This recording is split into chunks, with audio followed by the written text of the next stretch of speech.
Si le Mali s'effondre, c'est toute l'Afrique de l'Ouest qui tombe avec lui. Il n'y a qu'à regarder les attaques qui se multiplient déjà dans le nord du Togo et du Bénin. La case du voisin brûle, il est urgent d'agir, sans forcément attendre les instructions du pompier.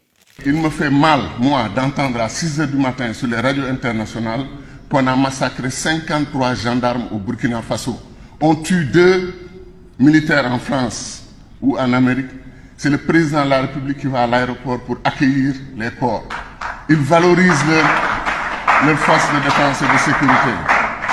Ils valorisent leurs forces de défense et de sécurité. Pourquoi nous, Africains, quel que soit votre pays, Somalie, Éthiopie, Sénégal, Gambie, Guinée, si vous entendez que 53 gendarmes burkinabés ont été massacrés, et vous savez comment ils les tuent, ils les égorgent, ils les massacrent, ils les brûlent.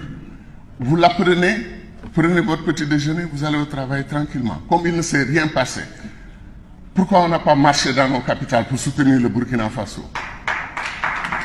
Vous voyez la situation du Burkina aujourd'hui.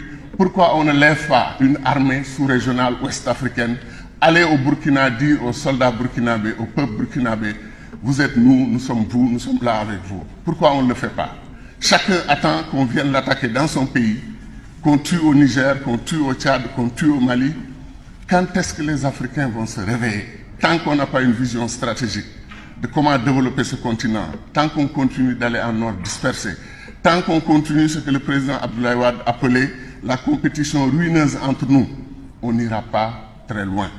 Pendant ce temps, la Chine, l'Inde, qui étaient aussi pauvres que nous, sont aujourd'hui candidats à la puissance mondiale. Pourquoi nous, Afrique? Comme disait Béchir Ben Ahmed, il dit le jour où on proclame les États-Unis d'Afrique, si c'est un lundi, le mardi, nous sommes le 4e pays du monde. Pourquoi nous ne voulons pas être le 4e pays du monde? Pourquoi nous attendons des classements au 173e, 156e?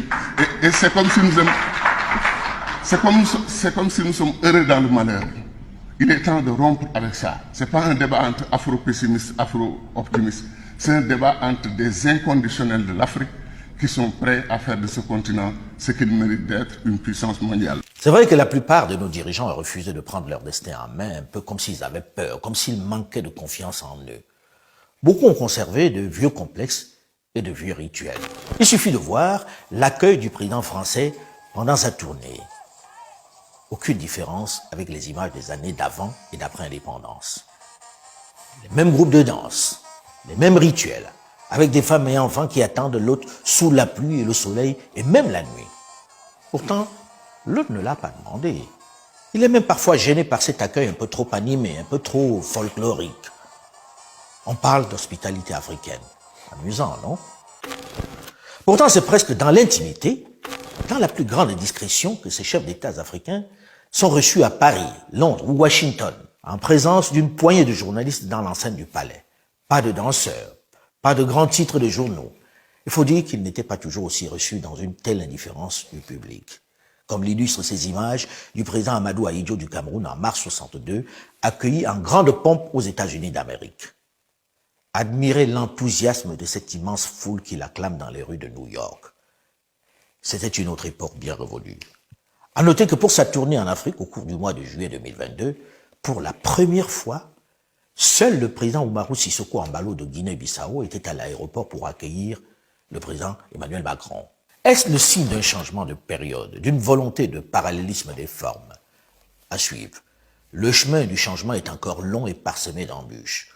Aux jeunes, riches de leur savoir et de leur métissage, d'écrire leur propre histoire avec leur paradigme, avec leur code. Une chose est certaine, l'Afrique ne sera plus jamais la même. Elle refuse la condescendance, les leçons de morale et les modèles imposés. Elle a raison. Mais pour cela, il faut se faire entendre et se faire respecter par des positions claires et cohérentes, par des propositions et des stratégies concrètes. Cela ne signifie pas qu'il faut se fermer, non. Au contraire, on doit pouvoir discuter avec nos partenaires en oubliant définitivement l'idée que notre salut passera par un autre, en bannissant définitivement l'idée qu'une puissance étrangère viendra encore installer son diktat. Les Russes ne sauraient remplacer d'autres. Ils peuvent être des partenaires, mais il ne s'agit pas d'en faire des maîtres.